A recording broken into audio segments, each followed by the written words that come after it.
On my 23rd birthday, my mom gave my gift to my stepsister. You didn't deserve anything, she said, with a smile like it meant nothing.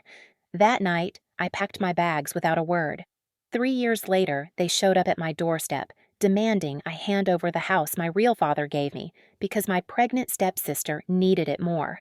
I smiled, closed the door, and called my lawyer. You think that's dramatic? You haven't heard the full story yet. This is how I went from the forgotten daughter to the woman they all want something from. Evelyn had always been a quiet presence in the house. A shadow, really. Not always, though. When she was little, before her mother remarried, she was the center of Diana's world. They used to bake cookies together on Sunday mornings, watch cartoons curled up on the couch, and whisper secrets under blanket forts. Back then, Evelyn thought she was lucky to have a mom who smiled with her whole face. But everything changed when Ron came into the picture. Diana met him at a company retreat and married him less than a year later. Along with him came Cassandra, Ron's polished, loud, and impossibly perfect daughter who was 4 years older and made sure everyone knew it. From the day they moved in, the house shifted. Cassandra got the biggest bedroom, the one with the bay window Evelyn used to love. Evelyn was moved into the smaller room with yellowing wallpaper and a door that didn't shut properly. She's older, she needs more space, Diana explained, ruffling Evelyn's hair without meeting her eyes. It wasn't just the room. Cassandra got a car on her 18th birthday, a silver SUV with a giant red bow. Evelyn had watched from the window as Ron handed her the keys while Diana clapped with joy. Evelyn walked to school that day. Cassandra's college tuition was fully paid for. Evelyn, on the other hand, was told, "We all have to make sacrifices," and spent her nights juggling part-time jobs to cover textbooks and meals, even though she'd earned a scholarship for tuition. Ron liked to talk about how hard work built character. Cassandra liked to talk about Cancun. Still, Evelyn didn't complain. She kept her head down, stacked shifts at the diner, worked freelance design gigs, and stashed every dollar she could in a savings account labeled someday. Someday she'd move out. Someday she'd have her own space. Someday she'd stop feeling like an unwanted guest in the house she grew up in. As her 23rd birthday approached, Evelyn felt something unfamiliar. Hope. Maybe, just maybe, this year would be different. Things had been less tense lately. Diana even asked about her job at the design firm the other week and had smiled, genuinely smiled, when Evelyn talked about a project she was proud of. It wasn't much, but it was something. She allowed herself to imagine what it might be like if her mother remembered her birthday. Just a cake, maybe a small dinner. Evelyn didn't want gifts, just acknowledgement. Just a sign she mattered. She planned to buy her favorite chocolate cake on the way home from work, just in case. Not because she expected anything, but because she wanted to mark the day for herself. A quiet celebration. A little light in a life that felt perpetually dimmed. The night before her birthday, she stayed late at work, finishing up a branding proposal. Her manager complimented her dedication and even mentioned a possible promotion in the next quarter. Evelyn felt a flicker of pride. She checked her phone, no messages from her mom, no happy early birthday. But she didn't let that crush her. As she walked home in the cold evening air, she rehearsed what she'd say if there really was a surprise waiting. Maybe they'd all be in the kitchen when she walked in, Diana, Ron, and even Cassandra, with a small cake and that awkward but well-meaning family energy. Maybe this would be the year she finally stopped being invisible. She held on to that thought as she climbed the front steps of the house she never quite stopped loving. Evelyn stood outside the bakery for a solid 5 minutes before walking in. She stared at the cakes behind the glass like she was choosing jewelry, fingers curled into her coat sleeves. The one she picked was simple, chocolate ganache, rich but not too sweet, with a small happy birthday piped in delicate cursive. She paid for it with the card tied to her emergency fund and tried not to think about how ridiculous she felt buying her own birthday cake. As she walked home, she rehearsed again. Maybe they remembered. Maybe this year they'd gotten the date right. Maybe the silence that morning had just been part of the surprise. The cake box felt heavier with every step. The house was strangely quiet when she stepped inside. No laughter, no candles, but the faint sound of music filtered in from the dining room. She followed it, adjusting the cake box in her arms, and stopped cold. The dining room was decorated, streamers in gold and pink, balloons tied to chair backs, a happy birthday banner strung across the window. Cassandra was at the head of the table, grinning as Ron lit the candles on a large strawberry cake. Diana looked up and blinked. "Oh," she said, like Evelyn had interrupted something inconvenient. "What's going on?" Evelyn asked, her voice tight. Cassandra turned, mock surprise on her face. "You're home early." Evelyn looked at the setup, the gifts on the table, the empty spot clearly meant for someone, but not her. "It's my birthday," she said slowly. Ron chuckled. "And Cassandra's is next week. We figured one party would cover both." "But it's today." Diana stepped forward, arms crossed. "Evelyn, let's be honest. You've barely been around. You don't even act like part of this family. You didn't contribute to the party. You didn't help plan anything. Cassandra's been helpful around the house, supportive. We thought she deserved something nice." Evelyn's grip on the cake box tightened. "So, you planned a party for her on my birthday." "It's just a date," Ron muttered. "No need to be dramatic." The cake in Evelyn's hands suddenly felt absurd. Her arms dropped to her sides. She placed it gently on the kitchen counter, unopened. "I bought this," she said quietly. "For myself." There was a beat of silence. Then Cassandra giggled. "Oh my God, that's sad." Evelyn turned to look at her. Cassandra held a gift-wrapped box in her lap, peeling off the ribbon. "Is that—" Evelyn began, recognizing the gold wrapping paper, the one her mom always used for special occasions. Diana nodded at Cassandra. "Go ahead, open it." Cassandra tore into the paper with glee and pulled out a designer handbag Evelyn had admired for months. Evelyn's heart stuttered. "That was supposed to be for me," she whispered. Diana's expression didn't flinch. "I changed my mind. I realized it wouldn't be fair. You haven't really earned it." Evelyn stared at her mother, waiting for a flicker of guilt. There was none. "I see," she said softly. Without another word, she turned away. The chocolate cake sat untouched.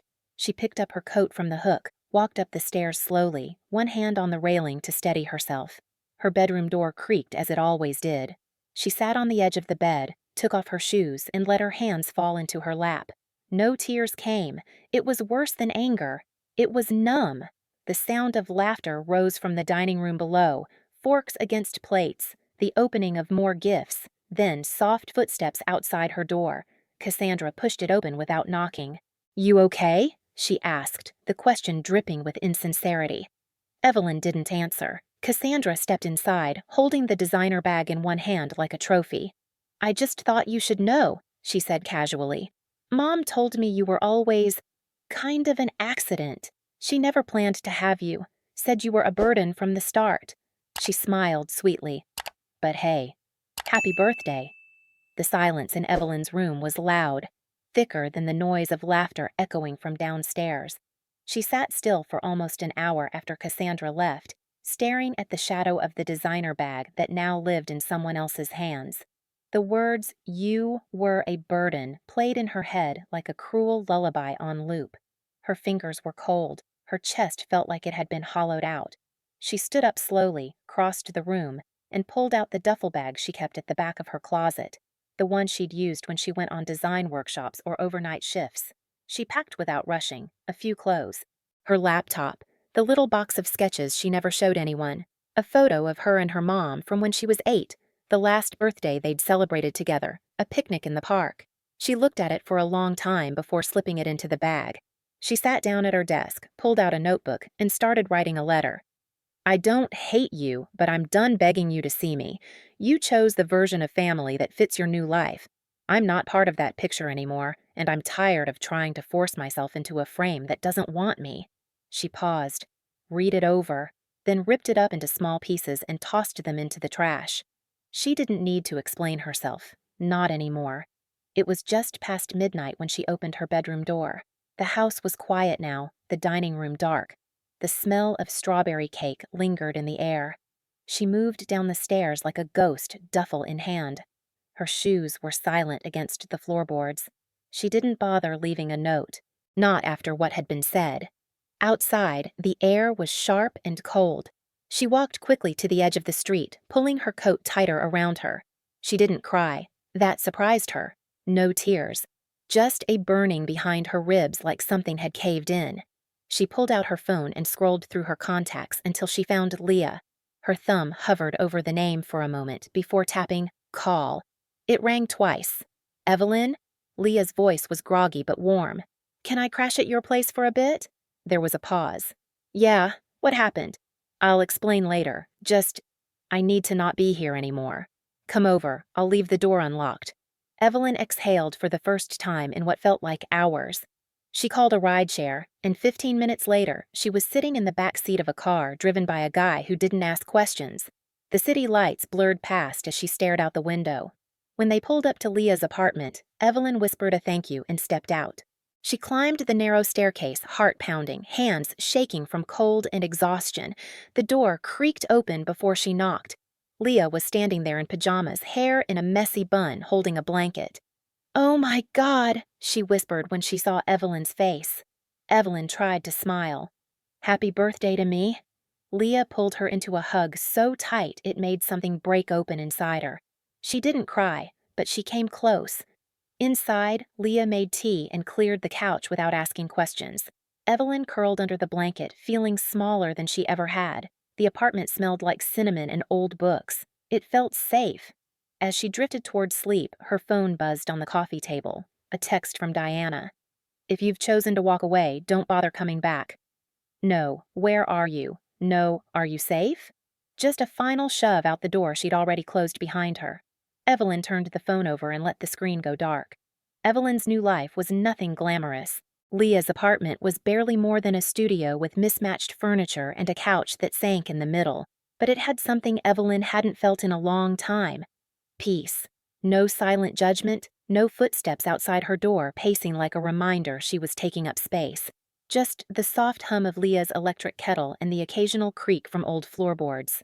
She slept on that couch every night, curled up with a second-hand blanket and her duffel bag tucked at her feet. Leah made space for her without questions, only asking if she wanted tea or if she needed anything from the store. They fell into an easy rhythm. Evelyn cooked cheap ramen dinners. Leah brought home instant coffee and candles. At work, Evelyn poured herself into her design projects. She clocked extra hours whenever they were available, took on freelance commissions at night, and updated her savings spreadsheet obsessively. Her goal was simple: get out. Not just from Leah's couch, but from the shadow her old house had cast over her for too long. A studio apartment, 4 walls that were hers, a door she could lock from the inside. That was the dream now. It wasn't perfect. Some nights were lonelier than others. She missed having a room that smelled like her, books on shelves, a place to leave her mug without guilt. But even with the ramen, even with the couch cramps, she breathed easier until the email came. It arrived late on a Wednesday night. Subject line, "Private Family Matter." She almost didn't open it, but the sender caught her eye. Ron Whitaker. She clicked. "Evelyn, we are extremely disappointed by the things you've been saying to others about this family. Slandering your mother, Cassandra, and me with exaggerated claims is unacceptable. If we hear of any more defamatory comments or discover that you've spoken to any relatives or friends about private household matters, we will pursue legal action for defamation and emotional distress. Consider this your final warning. Ron." Evelyn read it twice, then a third time. Her jaw clenched so tightly it hurt. She hadn't said anything to anyone, not to extended family, not online, not even to Leah beyond vague statements like, "It got bad." And now Ron was threatening to sue her for slander? For leaving? For existing outside the version of their story they wanted to sell? Her fingers shook as she closed the email. She didn't reply. There was nothing to say. Instead, she picked up her phone and opened her photo gallery. One by one, she deleted every image that had them in it. Her mom's forced smiles, Ron's awkward side hugs, Cassandra's perfect poses in front of birthday cakes that should have been hers. Years of trying to hold on to proof that she had once belonged. Then she opened her contacts. She found Ron's number, stared at it for a second, then pressed delete. Diana's number followed. Cassandra. Gone. It felt clean, like cutting out an infection. She closed the phone and leaned back, staring at the ceiling. All this time, she had clung to the fantasy that somehow, someday, things would go back to how they were before Ron and Cassandra. That her mom would remember the way things used to be, that she'd apologize. that maybe it had all been a misunderstanding, but that email killed the last of those hopes. They weren't just indifferent, they were hostile. They saw her as a threat, an inconvenience, a liability. She wasn't family anymore. No, she realized in that moment, sitting under a threadbare blanket on someone else's couch, that maybe she never had been. Evelyn was elbow deep in a rebranding pitch for a local flower shop when her phone buzzed across the table. She ignored it at first, too focused on kerning and color palettes, but when it vibrated again, twice, then 3 times, she finally reached over and checked the screen. Unknown number. Her thumb hovered over the decline button, but something made her pause. She swiped to answer, more out of irritation than curiosity. Hello? There was a beat of silence, then a man's voice, tentative, gravelly, and unmistakably unfamiliar. Evelyn, this is Gregory. Gregory Langston. Her brain did a strange hiccup. The name rattled around inside her like a coin in a tin can, familiar in theory. Foreign in reality. Gregory Langston, her father. Biological, to be precise. She didn't speak. I hope this isn't too sudden, he said quickly. I know it's been a long time, but I heard through someone that you're not living at home anymore. She stayed silent. Her breath came shallow. The word home caught in her throat. I wanted to say I'm sorry, he continued, voice cracking, for everything, for not being there. Evelyn finally spoke, her voice flat. You left when I was 13. Yes, he said softly, and not a day has passed that I haven't regretted it. She scoffed, more out of defense than disbelief. Funny, you didn't regret it enough to call before now. I wanted to. I tried. Your mother, Diana, she told me you didn't want anything to do with me. She said you were angry and that contacting you would just make it worse. Evelyn's fingers tightened around the phone. The room felt suddenly too small. I sent letters, cards, birthday stuff. I never got anything back. I thought you were choosing not to respond. I never saw anything, she said quietly. He sighed on the other end. I figured as much. There was a long pause. Neither of them knew what to say next. Why now? She asked. I heard you left, he repeated. And I thought, maybe it was safe to reach out. Maybe you'd want to talk. She didn't answer. Her mind was still playing catch-up. I'd really like to see you, he said. Just to talk, no pressure. If you say no, I'll go. Her gut reaction was to say no. Slam the door before it opened. Protect herself from whatever this was. But something stopped her. Curiosity? Loneliness, the need for something, anything that felt like a connection? There was a time, before the divorce, when Gregory used to make her pancakes shaped like dinosaurs. She remembered his laugh, deep, warm, a little goofy. She remembered the night he took her stargazing and told her the moon didn't belong to anyone, but he liked to pretend it was hers. And then, one day, he was gone. Evelyn swallowed the lump in her throat. Where? There was silence again, then relief in his voice. There's a cafe on Pine and 7th. Friday, around noon? She hesitated. Fine. I'll be there, he said, sounding like someone who'd been holding his breath for 10 years. She hung up without saying goodbye. The moment the line went dead, she dropped the phone onto the couch and stared at the ceiling. Her heart was racing. Her fingers trembled. She didn't know what she was walking into. She didn't know if he'd changed or if this was just another disappointment waiting to happen. But for the first time in weeks, she felt something strange. Hope. The cafe was nearly empty when Evelyn walked in, its wood-paneled walls soaked in afternoon light and the scent of roasted beans. She spotted him instantly, a tall man with graying hair and nervous hands, seated at a corner table with 2 coffees and a flicker of hope in his eyes. Gregory stood as she approached, eyes scanning her like he was trying to memorize every detail before she vanished again. Evelyn, he said gently.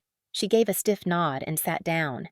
He didn't reach out, didn't try to hug her, just slid one of the coffees toward her and said, No sugar, a little oat milk, right? Her eyebrows lifted. You remember that? I never forgot it. Silence stretched between them as she wrapped her fingers around the warm mug, unsure of where to begin. Gregory cleared his throat. I owe you the truth. About why I left. You mean why you disappeared, she said, voice sharper than intended. He nodded. Fair, I didn't want to, but when your mother and I divorced, it got ugly. She was angry, understandably. But then she started using you as leverage. Said if I tried to stay involved, she'd make your life harder. She told me you didn't want to see me, that you hated me. I didn't, Evelyn whispered. I know that now, but back then, I believed her. I thought maybe I'd done so much damage, the best thing I could do was stay away. But I never stopped trying. I sent cards, birthday letters, care packages when I heard you got into college. You never responded, and I assumed— She never gave me anything, Evelyn said quietly. I never saw a single letter. His shoulders slumped in heartbreak. I figured as much. I thought maybe someday you'd find them, or that you'd change your mind. She looked away, eyes stinging. Gregory reached into his coat and pulled out a small bundle of envelopes, worn, dog-eared, each one labeled in neat handwriting. I kept copies, he said, just in case. These are for you. Evelyn took them slowly, hands trembling. The top one was dated 8 years ago. Inside was a letter written on blue stationery with uneven handwriting. It was filled with updates, memories, love. He'd been trying. All along, and her mother had hidden it all. The truth landed like a boulder in her chest. I can't believe she stopped, voice cracking. Gregory shook his head. I don't want to turn this into a blame game. I just want a chance to know you again, if you'll let me. Evelyn looked at him, really looked this time. His face was lined, his eyes older, but there was something steady in his gaze, a quiet kind of grief, and underneath it, love, real, unmistakable love. Why now? She asked again, softer this time.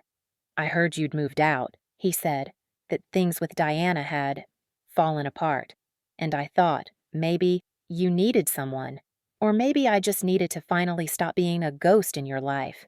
She said nothing for a long moment, then finally, I don't know if I can forgive everything. Not yet.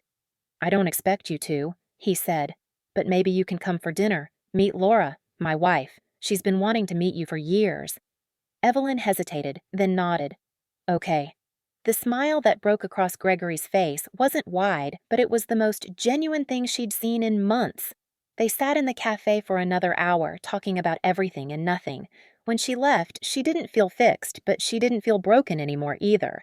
The following Saturday, Evelyn found herself standing in front of a modest but beautifully kept home, tucked between tall maple trees. The front porch had hanging ferns and a wind chime that sang softly in the breeze. It was a place that didn't scream wealth, but whispered warmth. For a moment, she just stood there, staring at the navy blue door with its shiny brass handle, trying to remember the last time she'd entered a house without her stomach tightening into a knot. Gregory opened the door before she could knock. You came, he said, a quiet kind of wonder in his voice. She nodded. I said I would. He stepped aside, gesturing her in. The moment she crossed the threshold, Evelyn felt the difference. The air smelled like cinnamon and something baking. There were framed photos on the walls, some of Gregory and a smiling woman she didn't recognize, a few landscapes, and several black and white snapshots of cityscapes that looked like someone's art, not stock images. It wasn't grand, but it was intentional, cared for. From the kitchen came a voice. Is that Evelyn? Then a woman appeared, mid-50s, warm eyes, curly silver-streaked hair tied up in a scarf. She wore a flour-dusted apron and a smile that reached all the way to her eyes. I'm Laura, she said, stepping forward and pulling Evelyn into a hug before she could react. Evelyn stiffened at first, but there was no tension in Laura's embrace, no calculation. Just welcome. It's so good to finally meet you, Laura said, stepping back. Gregory's talked about you for years. I feel like I already know you a little. Hi, Evelyn said, unsure of what else to say. Her voice felt too small for the room. Gregory took her coat, and Laura ushered her into the dining room. The table was already set, mismatched plates, cloth napkins folded neatly, and a centerpiece of fresh flowers. I hope you like chicken pot pie, Laura said. It's his favorite, and I figured we'd keep it cozy tonight. It smells amazing, Evelyn said honestly. They sat and talked through dinner. Laura asked about her job, her college experience, her favorite designers. She didn't pry or interrogate, just listened, genuinely interested. Gregory chimed in now and then, but mostly let Evelyn talk. And the strangest thing happened. Evelyn found herself smiling, laughing even. After dessert, a peach crumble that made her eyes roll back, Laura poured tea and said, "You know, you're welcome here anytime. This house doesn't have many rules, but one of them is you never have to ask to be wanted."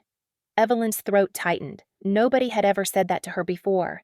She looked around the room, at the soft lamp lighting, the chipped mugs, the sound of Laura humming as she cleared dishes, the way Gregory looked at her like he wasn't just proud, but grateful she existed. She didn't know how to process it. "Thank you," she whispered. "You don't have to thank us," Gregory said gently. "You're family." "Oh," Evelyn didn't respond right away. Instead, she reached into her bag and pulled out one of the letters he'd given her at the cafe. She handed it back to him. This one made me cry," she said, voice cracking. He took it, eyes misty. "I meant every word." That night, as she rode the bus back to Leah's apartment, Evelyn pressed her forehead to the window and watched the streetlights blur. For the first time in years, she felt something she hadn't dared name before: belonging. It became a routine.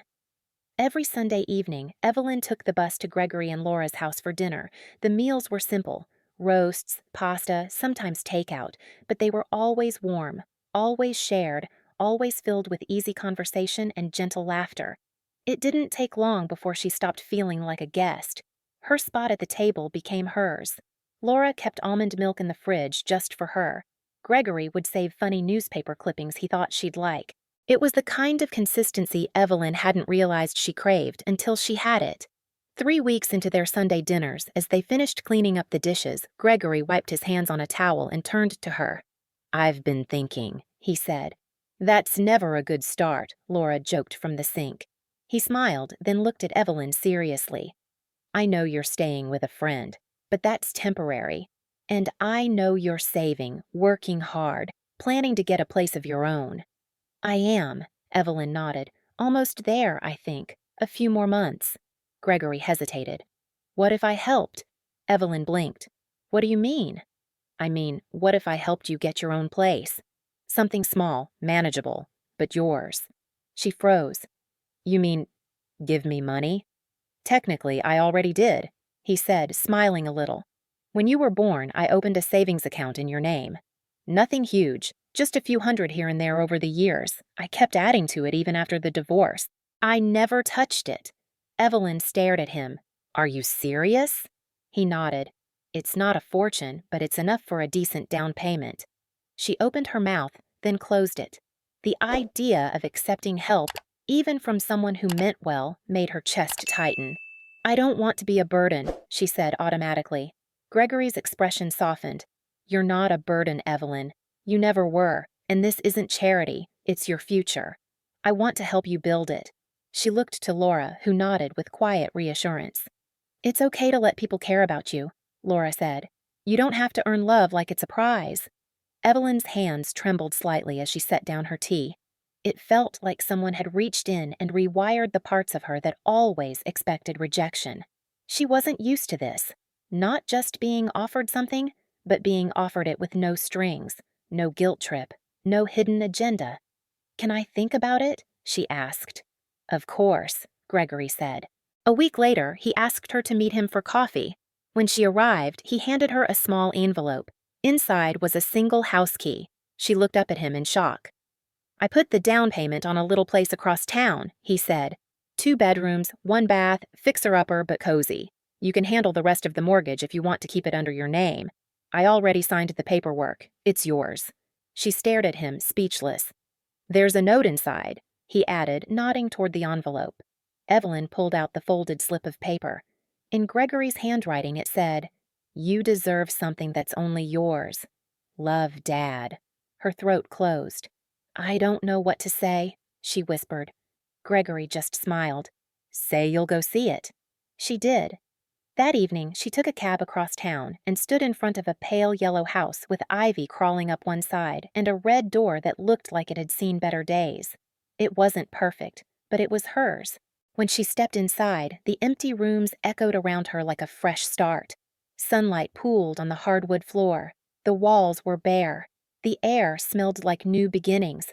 She sat in the middle of the living room, alone, and let herself cry, not out of sadness, but from something deeper. Relief, gratitude, a sense of worth she hadn't felt in years. For the first time, Evelyn had a space where she didn't feel like she had to shrink to fit. Evelyn stood outside her new house, the morning sun casting soft shadows across the lawn. She held her phone at arm's length, adjusting the angle until she got the shot just right. Herself in the center, holding the key, the little yellow house behind her, red door and all. She snapped the photo, stared at it for a moment, and then opened her social media app for the first time in weeks. Caption: New chapter, grateful to finally have a place to call my own. She hovered over the post button. A small voice in her head, Diana's voice, whispered that she was showing off, that she was making things up, that she didn't deserve it. She posted it anyway. Within minutes, the likes started to roll in. Friends from college, co-workers, even old high school acquaintances. Heart emojis, congratulations. You earned it, girl. Messages. Evelyn felt warmth bloom in her chest as she read through the comments. For once, she didn't feel like she had to downplay her success or apologize for it. But then the phone rang. The screen lit up with a name she hadn't seen in months. Mom. She froze. The buzzing continued until it went to voicemail. Her chest tightened. A minute later, it rang again. Same name. Same chill in her blood. She pressed answer before she could talk herself out of it. Hello? Evelyn. Diana's voice came sharp and demanding. I just saw your post. Evelyn said nothing, bracing herself. Where did you get the money for that house? Diana asked. Don't lie to me. I didn't lie, Evelyn replied, steady. And I'm not explaining myself. You expect me to believe you bought a house working an entry-level design job? What are you mixed up in? Evelyn blinked. Mixed up in? Are you dating someone rich? Are you doing something illegal? Evelyn, if you've gotten involved with people who... I'm not involved with anyone, Evelyn cut her off. And I didn't steal it. I didn't scam anyone. I didn't trick anyone. I earned this. A pause. Then Diana's voice turned cold. You always were good at pretending to be the victim, but flaunting a house online like you're better than everyone? That's not the daughter I raised. Evelyn felt the heat rise to her face. You're right, it's not. She doesn't exist anymore. I hope you know what you're doing, Diana snapped. The world has a way of humbling people who forget where they came from. I never forgot, Evelyn said softly. I just stopped letting it define me. Click. She hung up. Her hands shook as she lowered the phone. Her heart pounded, not from fear, but from the weight of that conversation. For a long time, she had dreamed of hearing her mother's voice again, just not like that. She took a deep breath, walked into her house, and locked the door behind her. The space was quiet, untouched by bitterness.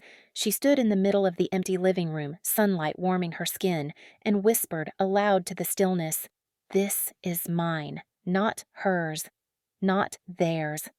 Mine. She set her phone down on the counter and made herself a cup of tea. That night, she didn't check her messages, didn't scroll through comments. She sat on the floor with a blanket and sketched out ideas for furniture placement on a pad of graph paper. It was quiet. It was ordinary. It was perfect. It happened exactly 7 days after the photo went live. Evelyn was in the backyard planting lavender when she heard the gravel crunching beneath tires. She glanced up from the soil, trowel still in hand, to see a black SUV pulling into her driveway. Her stomach dropped.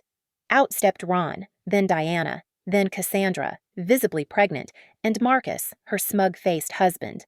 The same people who had ignored her for years, who had laughed at her birthday cake, who had erased her from their version of the family. Now, here they were, uninvited, walking toward her front porch like they owned the place. Evelyn stood up slowly, wiping dirt from her hands, heart pounding. Diana was the first to speak. We need to talk. Evelyn didn't move.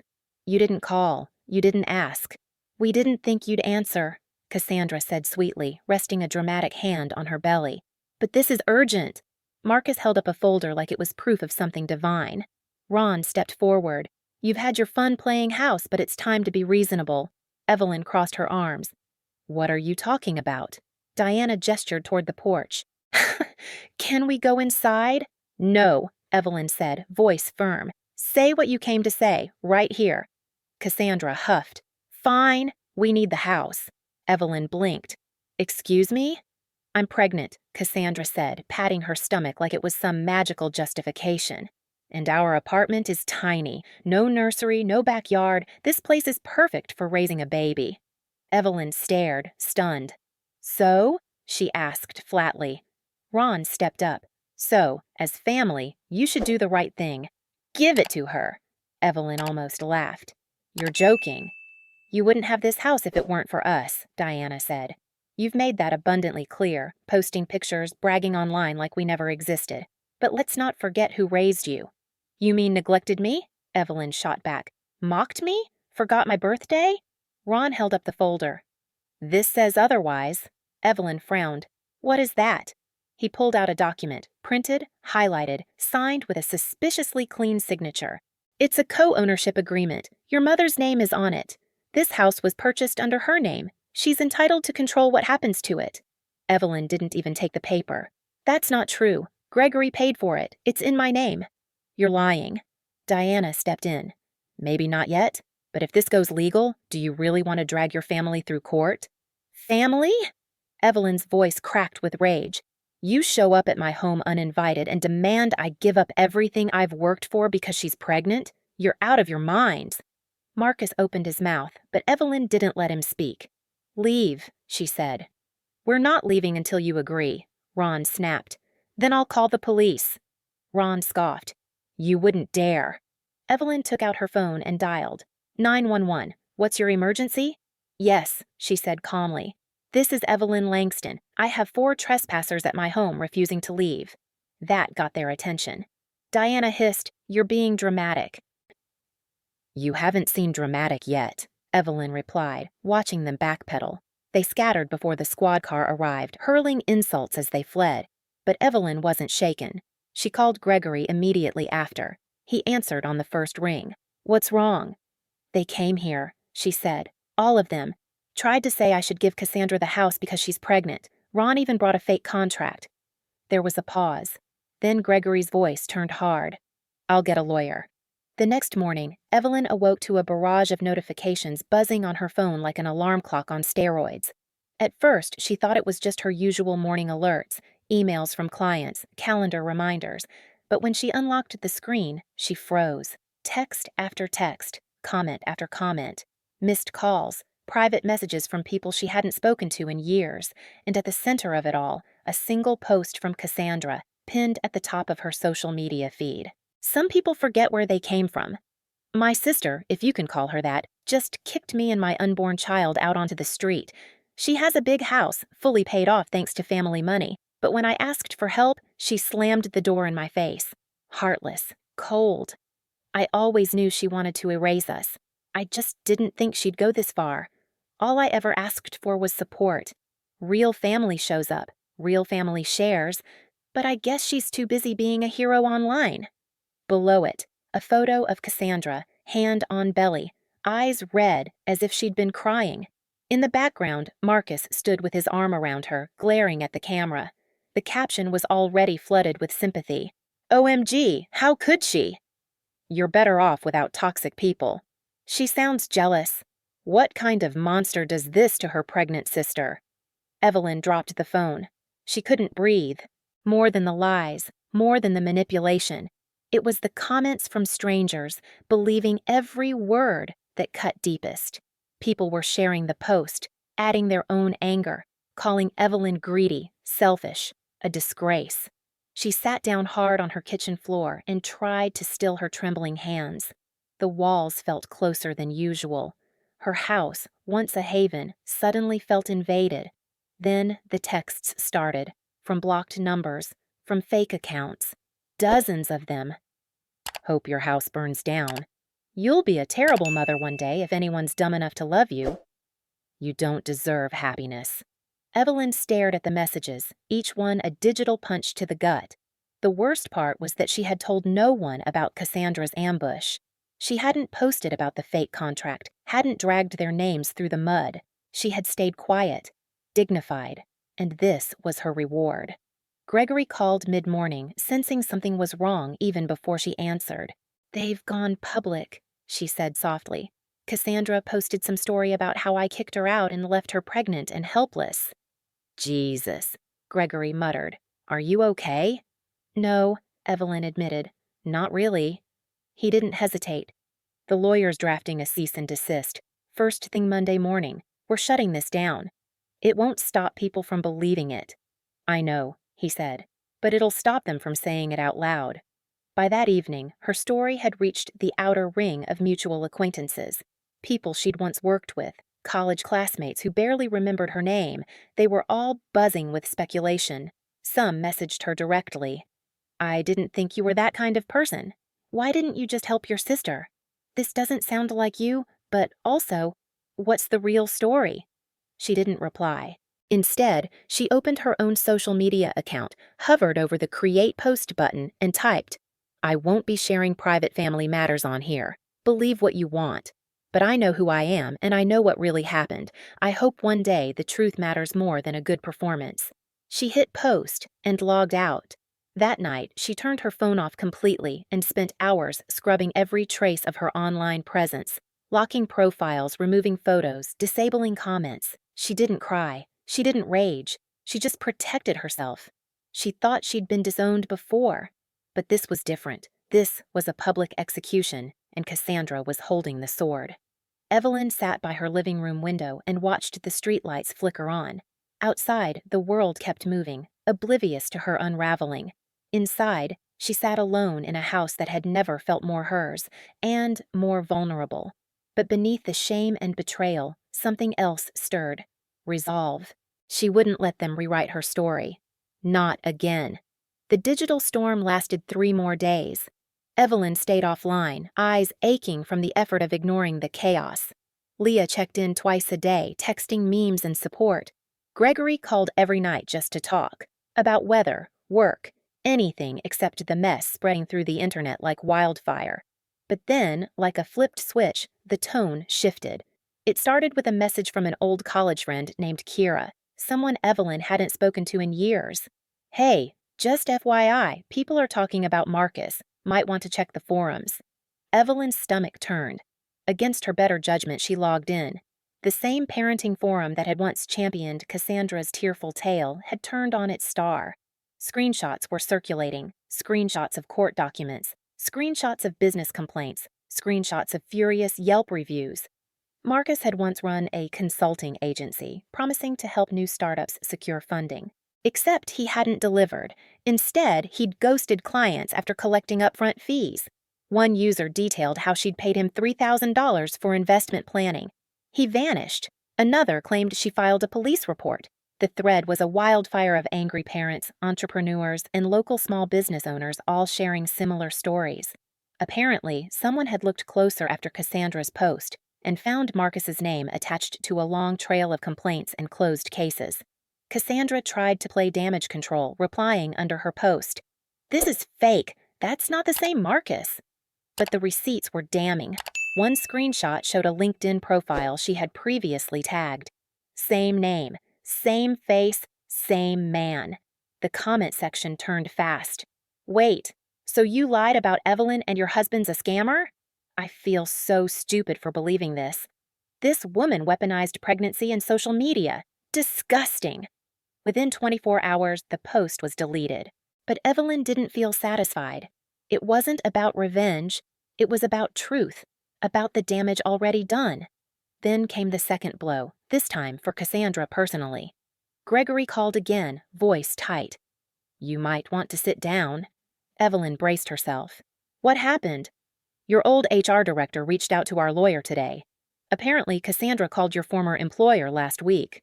Evelyn blinked. "Why?" "She claimed you fabricated your job experience, tried to get them to blacklist you in the industry." Evelyn's jaw dropped. "What?" "But, plot twist, they recorded the call. The HR director said it felt off. So they reported it to legal, and after everything online, they decided to dig deeper." "And?"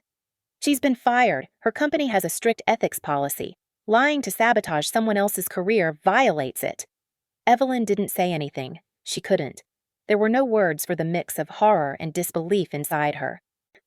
They even sent an apology letter, Gregory added. Said they're sorry you were targeted. They offered a reference letter to support your credibility if needed. Evelyn swallowed hard. She really tried to destroy me. Yes, Gregory said quietly. And now she's dealing with consequences. The next day, the lawyer delivered the final blow. The cease and desist letter was printed, signed, and delivered via certified mail and email to all 4 individuals: Diana, Ron, Cassandra, and Marcus. It was formal, direct, and clear. Any further defamation, threats, or attempts to interfere in Evelyn Langston's personal or professional life will result in legal action under state and federal harassment laws. This includes online or verbal statements, coordinated campaigns, and unwanted contact. Cease immediately. 3 hours later, Evelyn received a one-word email from Diana. Received. After that, silence. No calls, no messages, no threats, no snide posts. The chaos was over, at least on the surface. Evelyn didn't celebrate. She didn't post a victory statement or gloat. Instead, she stepped into her backyard that evening, phone off, barefoot in the grass, and just stood there. The air was crisp. Her lavender plants were starting to bloom. The wind was soft against her cheeks. The quiet felt earned. For the first time in years, Evelyn wasn't surviving. She was living. It was a Thursday afternoon in early spring when Evelyn realized she hadn't thought about Diana in weeks. She was sketching out a new layout for a high-end flower shop in Midtown, sipping her usual oat milk latte, when it hit her. The quiet in her mind. No background hum of waiting for the next attack. No constant scanning of her phone for a new wave of chaos. Just her work, and the sun filtering through the blinds. Peace, she thought. This is what peace feels like. Her job at the design firm had blossomed. After the dust settled, her boss pulled her into the office one morning and told her she was being promoted to lead a boutique hotel renovation downtown. "You've got the eye," he'd said, "and the spine." It felt earned. She wasn't just someone's daughter anymore. She was Evelyn Langston, designer, homeowner, woman who knew exactly how much light a space needed to feel like home. Outside of work, things were better too. She'd found a rhythm. Sundays were sacred. Every week she took the bus, or sometimes drove Gregory's old sedan, which he'd practically forced on her, to their place for dinner. Laura always cooked something warm and comforting: roasted vegetables, pasta with her secret spice blend, homemade bread that made the whole house smell like memory. Evelyn always brought dessert. She'd started baking again, nothing fancy, but enough to make the kitchen smell like her childhood before things went cold. Those evenings were filled with laughter, inside jokes, and the kind of silence that didn't feel heavy. Gregory would ask about her projects, nod with pride when she showed him mood boards or paint swatches. Laura would ask about her favorite books and send her home with containers of leftovers and unsolicited hugs. It was easy. For once, Evelyn didn't have to tiptoe or shrink herself. She could exist fully, loudly even. There was space for her here, space to breathe, to speak, to be. When her 26th birthday rolled around, Evelyn braced herself for the familiar ache. She didn't expect anyone to remember. She hadn't mentioned it. But when she arrived at Gregory's house that Sunday, the front yard was lined with tiny paper lanterns. The porch was strung with twinkling fairy lights. And when she stepped through the door, Laura stood waiting with a chocolate cake covered in fresh raspberries. "Happy birthday, sweetheart," Laura beamed. Evelyn froze. Gregory came up behind her, holding a gift-wrapped box the size of a toaster. "We know you said you didn't want a big deal, so we didn't. But we did want you to know you matter." Evelyn's throat tightened. She sat at the table, blew out the candles, opened the box to find a leather-bound sketchbook and a vintage drafting pen, the exact one her late grandfather had used, the one she'd mentioned once, months ago, in passing. "I didn't think you remembered," she whispered. "I remember everything you say," Gregory said softly. They ate dinner, grilled salmon, lemon rice, roasted carrots. They played board games afterward. Nothing fancy, nothing flashy. But as Evelyn leaned back in her chair, sipping wine and watching Laura laugh so hard she had to wipe her eyes, something inside her shifted. She smiled. Not politely, not automatically. A real smile. One that reached all the way down and tugged something free. It had taken time, pain, distance. But sitting there with the people who had chosen to love her, not out of duty, but out of desire, she finally understood something profound. She had a family, not the one she'd been born into, the one she'd found, the one that stayed. A week after her birthday, Evelyn came home from work to find a small brown package propped against her front door. No return address. Just her name written in familiar cursive, the kind that used to sign school permission slips, grocery lists on the fridge, and birthday cards back when birthdays still meant something. Her pulse quickened. She stood there on the porch, the box cradled in her arms, heart caught in her throat. She didn't have to open it to know who it was from. She carried it inside, placed it on the kitchen counter, and stared at it like it might detonate. There was no note, no apology, no explanation. She ran her fingers along the edge of the tape. Her breath hitched.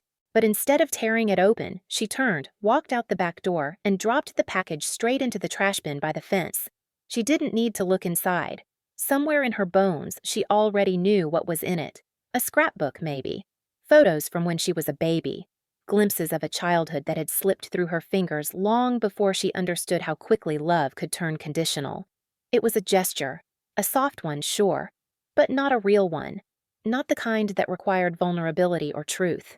It was just a box, a relic, not a reckoning. She didn't need pictures to remember the girl who once begged for affection. She didn't need evidence to prove she was someone worth choosing. She had the memories, the pain, the healing. That was enough.